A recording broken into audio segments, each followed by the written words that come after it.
Estacions nàutiques de Catalunya. Espais naturals. Vols gaudir de l'esport i a la vegada de la descoberta de la natura? Això és el que t'ofereixen les estacions nàutiques de Catalunya. A l'Empordà, els pins combregen l'aigua.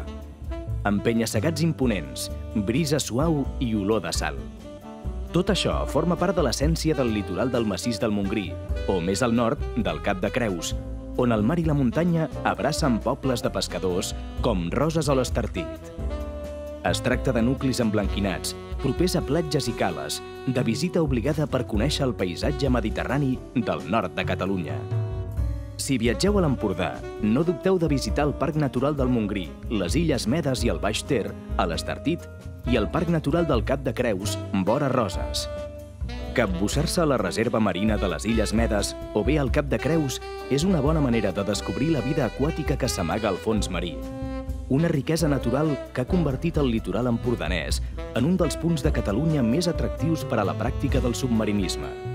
Prepareu les ulleres d'aigua per llançar-vos al mar i sentir-vos com si fóssiu un peix, nedant entre parets submarines recobertes de corall vermell. El cicloturisme és una disciplina que combina l'exercici físic i la natura amb el coneixement del país a cop de pedal. I aquesta pràctica és agraïda a tot el litoral de Catalunya. Al Delta de l'Ebre, al Garraf, a la Costa Daurada, especialment a Mont-roig del Camp, amb el seu circuit de BTT, o en comarques com el Maresme o l'Empordà. I és que aquest és un territori de mar i muntanyes litorals que per la seva configuració geogràfica faciliten aquest tipus d'activitats lúdico-esportives. El Delta de l'Ebre, prop de Sant Carles de la Ràpita, configura una de les zones d'aiguamolls més grans de Catalunya i una de les més importants del Mediterrani occidental. S'hi concentren cada any més del 60% de les espècies d'ocells que hi ha a tota Europa. I si parlem d'espais naturals humits, a Catalunya també destaquen els aiguamolls de l'Empordà, a pocs quilòmetres de Roses, o els de la desembocadura del Ter, a tocar de l'Estartit. Si els visiteu, no oblideu els prismàtics, perquè des dels miradors que s'han habilitat en aquests espais naturals es poden veure tot tipus d'ocells. A la Costa Daurada, a l'Hospitalet de l'Infant, hi ha un espai on la muntanya es fon amb el mar. És un bon racó per practicar-hi tot tipus d'activitats i visitar un dels millors espais naturals de Catalunya, el paratge de El Torn.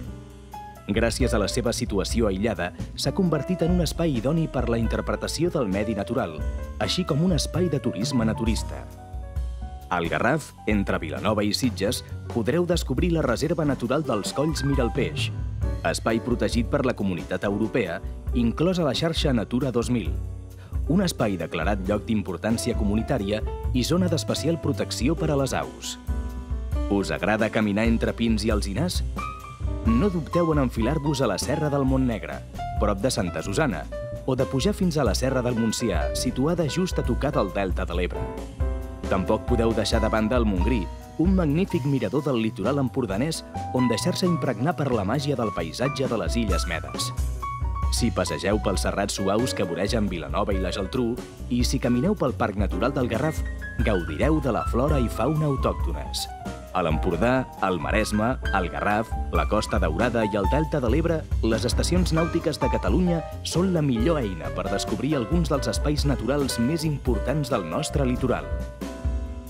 Us ho perdreu?